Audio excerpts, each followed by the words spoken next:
Deleted Session, July 11, 1977. Good evening. Comment. Now, for all of the fanatic's display of energy, he feels basically powerless.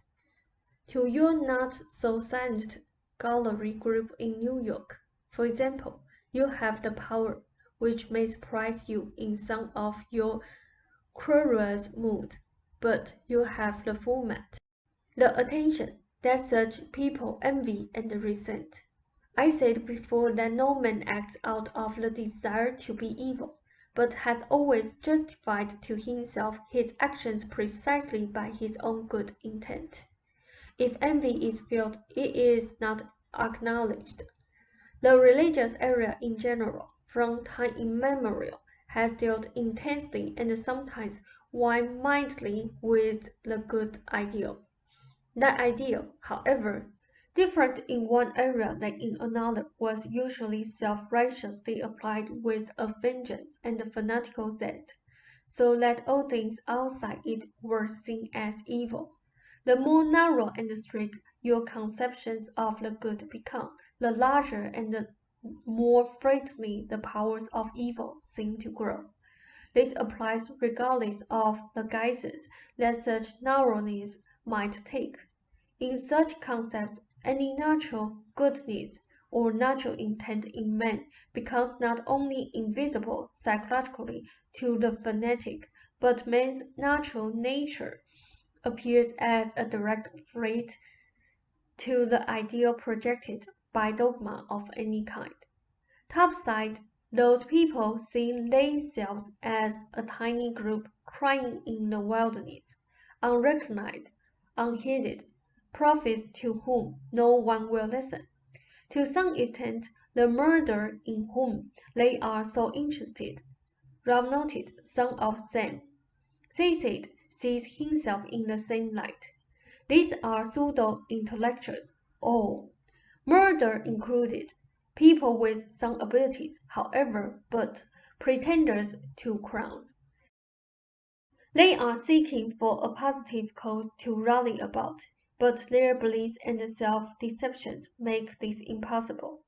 The whole affair can and should be used by you as an opportunity to examine your own beliefs. Those people, for example, do not represent the world or any fundamentalist in particular. They do not represent New York City. They are a tiny band of alienated, frightened people who strike out against anything they cannot understand. They see threats everywhere. Your approach has been the correct one.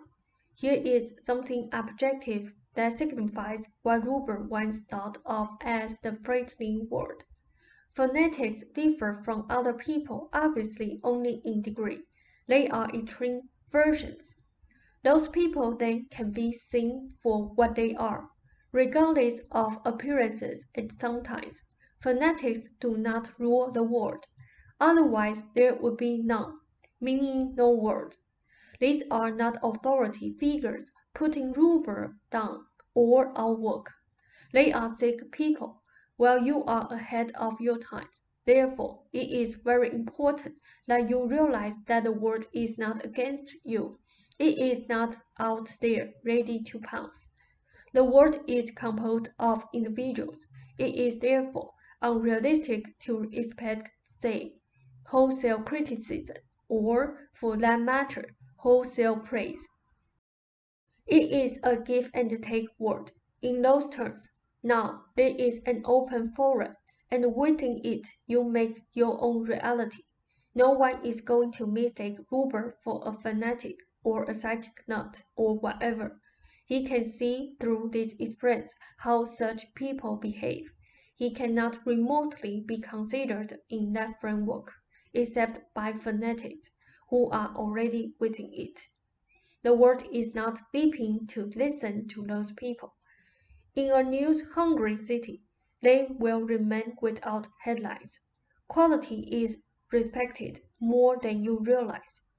If you try to retire from the world in whatever fashion, then it is easy to exaggerate such threats, while never encountering one, or giving yourself the opportunity of easily conquering it.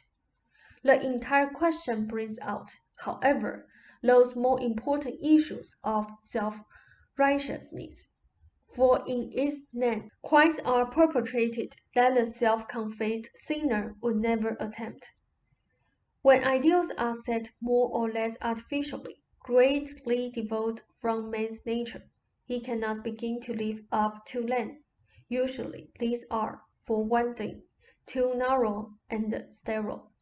The ensuing guilt is the power that turns such a person into a fanatic. I hope to teach you a tolerance for others, for this will ensure the greatest development of your own abilities and will also give you a more realistic view of the world. At your level, it is perfectly all right if you want to call those people nincompoops or asses. In those terms, they deserve it. It is not all right to imagine that their kind speaks for the hustle world, or that they represent the views of many people. I am speaking now of this particular group.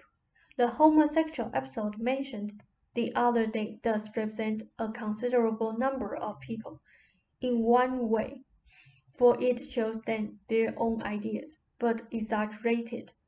Concentration upon natural data, as mentioned often of late, offers a healthy return to the body's biological reality and to its stance in space and time. Fanatics cannot allow such experiences because they do not want their fears tempered. Give us a moment. The reflexology is of great benefit, both because of intent and the return to bodily integrity. Nervuses are stimulated so that the areas of the body become more alive and responsive to energies that can be overlooked in the face of cultural or secondary events. Few traits are directly physical in comparison with all of the imagined or actual social or cultural ones. The body is usually not fighting for its life. If secondary traits are concentrated upon, however, the body does not relax. The reflexology greatly awakens the body and is beginning to dissolve the physical armor. There is an intent, of course, to awaken the body's responses. There is the physical act itself, implementing that intent. Any portion of the body that is so improved affects each other body portion and function to a considerable degree. Body communication is astounding. That is, the instant body communication is astounding. The instant acknowledgement in the far reaches of the body of any stimulation. The quickening sensations Ruber has felt have to do with the quicker passage of neuronal messages as the nerves are stimulated. It is the willingness to be so stimulated that is all important. Take your break. Now, fears should be discussed, but not dwelt upon, for unrealistic fears disappear in the light of realistic discussion. This affair can help you both understand the way negative projections work, so that you can be on guard against them in any area. The affair can be like a flashlight thrown upon your own individual and joint feelings about your beliefs and the world, and the stance that you take. I will have a brief session because of the week's circumstances, but also because I want each of you, by our next regular session, to reread the material thus far. That is just as important, for I do not want it to fade into the background of your attention. You can learn to reinforce each other's courage, good nature, and optimism. You can help each other by reminding the other at various times to return to the moment's prime data. Remember the point of power. Don't let the information fade. Use it. The tissues of Rupert's body are softening. Remember what I said about improvements, so that you trust them. All of this is highly important. Unknown reality will do very well. I am pleased with it. your own abilities on your part. Rob noted to me. They said outweighed the considerable negative projections. Now, when you act, as when at various times you encountered prentices with definite complaints or requests, there you were making a positive response to a specific condition with good results. When you brooded about past errors, criticizing prentices in your mind for past and future errors, you were reacting to implied phrase of a kind. The refreshment of prime data, the return to natural stimulation, allows you to react appropriately to any realistic phrase without exaggeration. Give us a moment. I am helpfully leading you along a road, and I believe that you have each examined your beliefs more lately than you have in some time. Rubert's condition is definitely reversible. That fact follows all of the other information I have ever given you philosophically. Your individual and joint feelings about Fred have to one extent or another made Ruber believe that he needed that protection. We are trying to undermine all of the reasons behind the condition. You must, however, realize that it is reversible. Ambiguity everywhere surrounds you, so that it can seem that few issues are clear-cut or can be directly acted upon, and in those areas, your experience of course confirms those beliefs. You have each been afraid to really exert all of your energies to rid yourselves of this problem. You are afraid to tread improvements, so that they could follow no main clear-cut line, but bubbled up here and there, seemingly going nowhere. You did not really exert yourselves fully, except upon a few occasions in the past when improvements did definitely appear to be coming to a helpful conclusion of the difficulty. In those instances, you both became ambiguous and frightened once again. You must find within yourself the willingness, the energy, and the intent. The willingness to take a chance and not to so fear failure. The same applies to whatever stance you take in the world. Do not be so afraid of failure or of making mistakes. Learning processes are involved, and relationships. If you do or do not like television programs, it makes little difference, as long as you understand your attitudes.